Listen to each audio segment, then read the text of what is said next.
Congresswoman Sheila Jackson Lee of the great state of Texas. Ms. Jackson Lee, we are ready to hear from you. Thank you so very much. And again, all of us appreciate the work of the Appropriations Committee, and particularly those of you who are here today.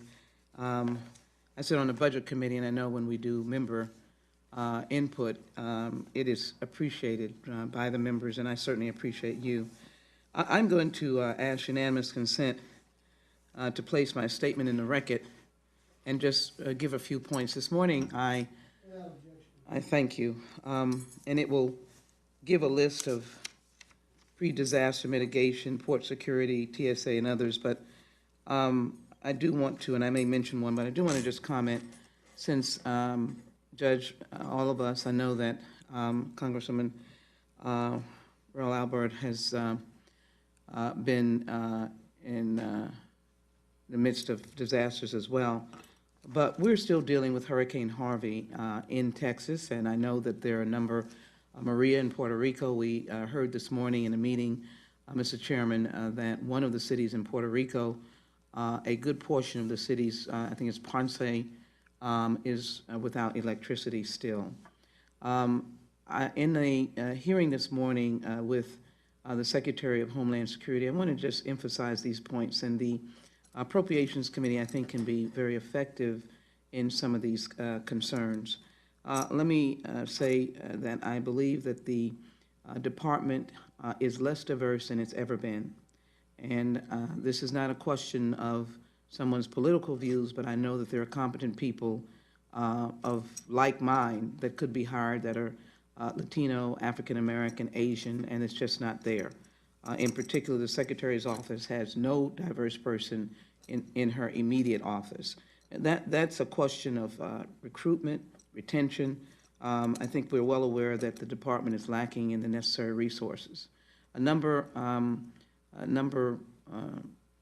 two, if you will, we're very unclear on how enforcement proceeds with dreamer, status dreamer persons, meaning that they are status. And what we hear is that the Border Patrol still drills down on dreamer status individuals as they cross the border, and I didn't get a satisfactory answer, as well as the fact that I think it's important for appropriators to ask the question. I know that we have a difference of opinion, but whether or not with the court decisions that are not clear, that it would be appropriate for new applications to be taken in, as well as those who are re-upping. And I just think these are questions that we who have oversight responsibilities should. I used to be the chairwoman of the Transportation Security Committee on Homeland Security, and so I work very much with Transportation Security Administration. And one of the issues that's extremely important and should be considered, and forgive me, I have not looked to see whether there was an increase in compensation for those TSOs, but as I travel the airports, I engage with management at every airport to find out how many FTEs they have, TSOs, and what's the level of success that they're having. So clearly the question of retention is crucial for the Transportation Security Administration. They are losing people. It's great to think of this agency as a stair step, but there are many who view it as a professional opportunity. And what they argue is they need more support on retention, professional development, and we should assess, which may have been done, but I want to put this on the record, their compensation. What happens is that they go to DEA, they go to the FBI, they're able to do so, and ATF and other federal agencies, which certainly is a credit, but I believe that the Transportation Security Administration, I know this committee has worked very hard ranking member has worked very hard on professionalizing the TSA, which is a first line of defense in the nation's airports. And I think that that is extremely important that we look at that. The final off-the-hand comment I want to make, and then I'll make one or two. I didn't notice, but I think maybe I've gone over my time, so please forgive me. The FEMA structure. Your time's okay. We're not keeping time. Sorry. And I think we've all worked on this. There are good people in the FEMA operation, the administrator. I've worked with all of them.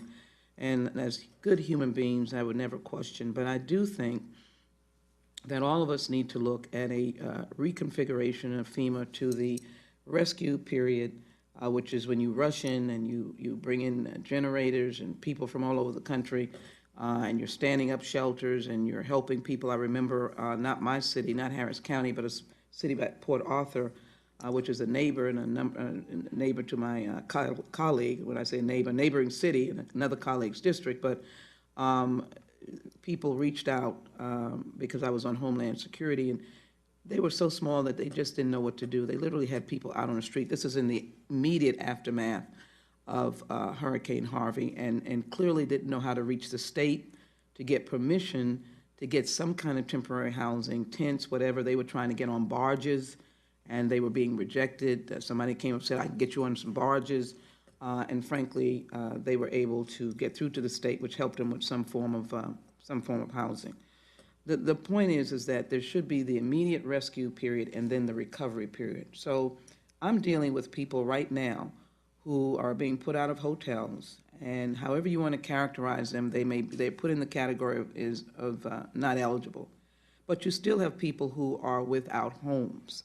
And if there was the rescue and then there was a long-term recovery, those individuals could at least have a long-term response to what they should be doing. They don't have that. And I came to say this because I was really shocked. We're working on it right now. The constituent who we directed to the last remaining DRC said, they're laughing at us. And it may be people are exasperated, they're overworked, they're from out of town, but that's just something, no matter what area of disaster you may fall in, it's not even a year for these people. It looks like, if I might say, these are the not do anything for themselves people. I can say that we have a shortage of affordable housing in a big city like Houston. We've lost a lot of them. We lost some to Hurricane Harvey, to be very honest. And so these people need a long-term hand-holding. And it's not even August. And as many of you know, we in the Gulf are coming into our hurricane season. And I just think, as partners on Homeland Security authorizing and working, that we should find some way to bolster FEMA's really important two-pronged task. Is they are, I mean, immediate responders, of which you hear people saying FEMA, FEMA, FEMA. They're the state operator, the emergency center, they're there, the shelter stand-up that they do, but then these people, and they're all over in many jurisdictions, need that extra help. So I am trying to, or am drafting a reconfiguration of FEMA in those two prongs, and certainly hope to listen to FEMA about how that works. We've already talked to them to get their input as to how that will work and how that would be effective. The other point is that in the hearing that Mr. McCall and we had as the Homeland Security field hearing, our cities, and you may be facing the same, have not gotten their reimbursement for school reimbursement and other assistance that they have sent the invoice, if you will, and they've not yet gotten that funding. Now, and I don't think it was tied to the recent omnibus, because I think they certainly got money in the last go-round that we gave. All of this is to say we have good people working. FEMA personnel that come from faraway places who stand up to work as contractor, whatever the structure is. I know they're good people, but again, you can't laugh at my constituents. You can't laugh because they come in and whatever they missed getting, whatever they didn't do right, they're still homeless. They're still short out of this hotel. And they're still in a place that has people living in homes that are nothing but shells. They don't have they haven't put the drywall up, they haven't done anything. I mean, they just got it out and they're there. This is the plight of disasters, which we, as a country, I think, have always had a big heart for trying to restore people, but we've got to have the system to help us restore people as well. So in this, I have funding for FEMA's hazardous mitigation assistance, for emergency food and shelter, which is important, staffing for adequate fire and emergency response, and the U.S. is $750 for that, the transit security. But I close on this. The first responders are wonderful, and as we understand the president's budget, some of those dollars for them were cut, and I certainly want to speak for them today to say that those that funding dollars should be there. I've got things like port security, but I want to submit this into the record.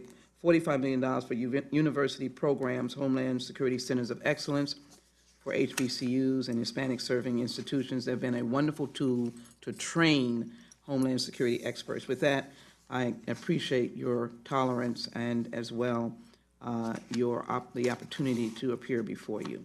Thank you very much. Thank you, Ms. Jackson Lee, and we too take seriously all the requests that come in here. We'll look at them within the resources we've got available, and we'll try our very best. And you know, I'm a native of Houston. My heart's in Houston, and I'm very, very concerned and speak about it almost every day. Just had people requesting H-2B visas in here. We desperately need them in Houston. There's a lot of need in Houston. We'll do the best we can. Ms. Roybal-Allard? Just to say thank you and echo what the chairman said, we will do our best. Any further comments from the committee? All right, thank you very much. We appreciate you coming in, Ms. Jackson Lee. Thank you so very much. We will be working together.